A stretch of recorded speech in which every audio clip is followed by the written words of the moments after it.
स्वागत है दरेक विद्यार्थी मित्रों। हूँ मेहुल प्रजापति। आप सर्वे विद्यार्थी ने जे इनऑर्गेनिक सेपरेशन है एनी अंदर ग्रुप सेपरेशन में केटायन ना जे ग्रुप सेपरेशन है एना विशेनो डिटेल विडियो साथे आपनी समक्ष हाजर थयो छुं। त्यारे आ पहला एक आपणे विडियो लेक्चर बनावी चूक्या छीए जेनी अंदर ग्रुप सेपरेशन में ओरिजिनल सोल्यूशन एनी साथे साथे ग्रुप 1 ग्रुप 2A અને ગ્રુપ 2B વિશેની આપણે ચર્ચા કરી ચૂક્યા છીએ। ગ્રુપ 2A એની અંદર જે બે ભાગ પડે છે એની અંદર ઇનસોલ્યુબલ સલ્ફાઇડ અને સોલ્યુબલ સલ્ફાઇડ એની વાત થઈ હતી। એના પછી આજે આપણે એક નવો આગળનો ટોપિક સાથે હાજર થયા છીએ જેમાં આપણે આજે ગ્રુપ 3 જે ગ્રુપ નંબર 2 ની અંદર જે ફિલ્ટ્રેટ વધ્યું હતું એની અંદરથી આગળ આપણે ગ્રુપ 3A ના જે કેટાયન છે એના સેપરેશનની વાત કરવાની છે। તો ગ્રુપ 3A એના સેપરેશન માટે સૌપ્રથમ ફિલ્ટ્રેટ ઓફ ગ્રુપ 2 એની અંદર જે ગ્રુપ 2 નું જે ફિલ્ટ્રેટ વધ્યું હતું આપણે તમને બતાવું કે જે ગ્રુપ 2 નું ફિલ્ટ્રેટ ક્યાં વાત કરી હતી આપણે।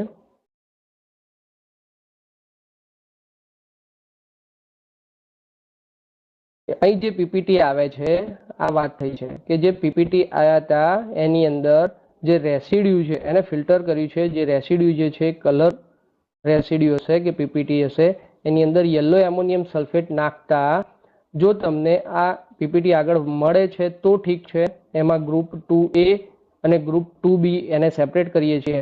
પરંતુ જે પીપીટી મળતા જ નથી અને એને ફિલ્ટ્રેટ કરી દઈએ છીએ તો જે આગળ યુઝ થશે એ ફિલ્ટ્રેટ એને ગ્રુપ 3 એની અંદર યુઝ કરવાનું છે। આ એ જ ફિલ્ટ્રેટની વાત આપણે આગળ કરવાની છે।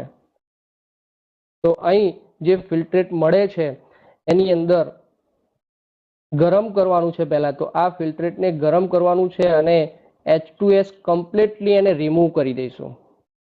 જે ઓર્ગેનિક એસિડ એની અંદર એનાયન હશે એ એનાયનમાં Pb4-3 BO3-3 અને CrO4-2 અને સાથે ફ્લોરાઇડ જે આયન રહેલા હશે એને શું કરવા પડે, પહેલા તો રિમૂવ કરવા પડે। તો બરાબર એને ગરમ કરીશું। જે આ ફિલ્ટ્રેટ આવે છે એને બરાબર ગરમ કરવાનું છે। ગરમ કરી અને એની અંદરથી જે આ ઓર્ગેનિક એસિડ એનાયન છે એને આપણે શું કરીશું, રિમૂવ કરીશું। એ રિમૂવ થઈ જાય એટલે એને ફિલ્ટર કરી દઈશું। ફિલ્ટર આ એડ કરતા તમને अलग अलग कलरना प्रेसिपिटेट मळे छे। एनी अंदर जो FeOH थ्राइज हशे तो ये रेडिश ब्राउन कलर में, AlOH थ्राइज हशे तो ये जिलेटिनियस व्हाइट कलर में અને CrOH थ्राइज तो ये ग्रीन कलर में तमने जोवा मळे छे। आ H2S અને PO4-3 BO3-3 અને C2O4-2 સાથે સાથે ફ્લોરાઇડ આયનને રિમૂવ કરતા જે ફિલ્ટ્રેટ વધે છે એની અંદર આપણે શું એડ કર્યું છે, કોન્સન્ટ્રેટ HNO3 અને સોલિડ NH4Cl NH4OH એ એડ કરતા એને ફિલ્ટર કરવાનું જે છે અને ફિલ્ટ્રેટમાં જે રેસિડ્યુ વધે છે ઉપર જે રેસિડ્યુ છે નીચે આવે છે એને શું કહીશું આપણે, ફિલ્ટ્રેટ। આ ફિલ્ટ્રેટનો ઉપયોગ જેમ હાલ અહીં ઉપયોગ કર્યો છે આપણે 3A ની અંદર જે ફિલ્ટ્રેટ આવ્યું હતું ગ્રુપ 2B નું, ગ્રુપ 2 નું કે એની અંદર જે ફિલ્ટ્રેટ વપરાયું હતું એ ગ્રુપ 3A ની અંદર વપરાયું। તો અહીં જે ફિલ્ટ્રેટ વધે છે એને આપણે શું કરીશું, ગ્રુપ 2B ના સેપરેશનની અંદર એને યુઝ કરીશું।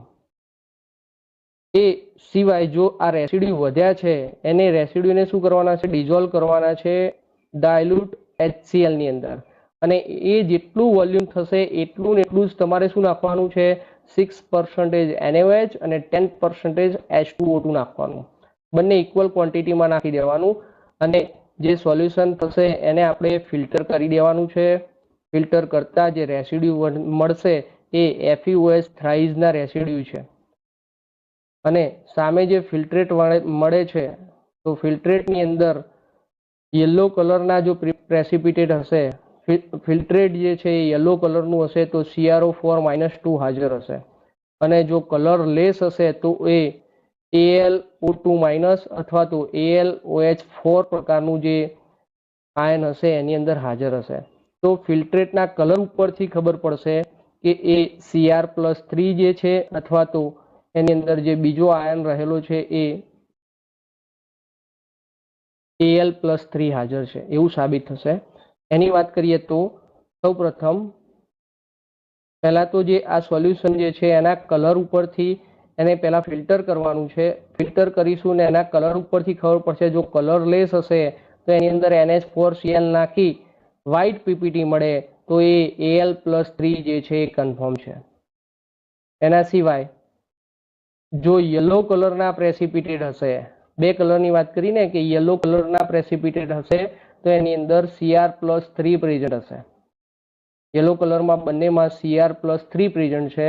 અને જો આ સોલ્યુશન છે એ કલરલેસ હશે, ઉપર બતાવ્યું છે ને કે જે ફિલ્ટ્રેટ બતાવ્યું છે યલો કલરનું હોય તો Cr+3 પ્રેઝન્ટ છે, અને જો કલરલેસ થવાનું છે તો Al+3 પ્રેઝન્ટ હશે. તો જે યલો કલરનું સોલ્યુશન હશે એની અંદર તમારે શું એડ કરવાનું છે? BaCl2 એડ કરવાનું. જે ફિલ્ટ્રેટ આવે છે એની અંદર તમારે BaCl2 એડ કરતા યલો પીપીટી મળે તો Cr+3 પ્રેઝન્ટ છે.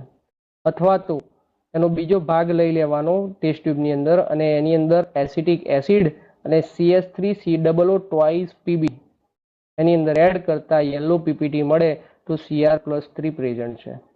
આ વાત થઈ ફિલ્ટ્રેટની. પરંતુ એની સામે જે રેસિડ્યુ વધ્યા છે રેસિડ્યુની વાત કરીએ તો રેસિડ્યુની અંદર એને ડિઝોલ્વ કરવાના છે ડાયલ્યુટ HCl ની અંદર. તો એ FeOH થ્રાઇસ જે કન્વર્ટ થઈ જશે FeCl3 ની અંદર અને તમને બ્લુ કલરના પીપીટી મળે. તો જે પીપીટી જે છે એ FeCN6 થ્રાઇસના જે છે અને એ Fe+3 કન્ફર્મ બતાવે છે.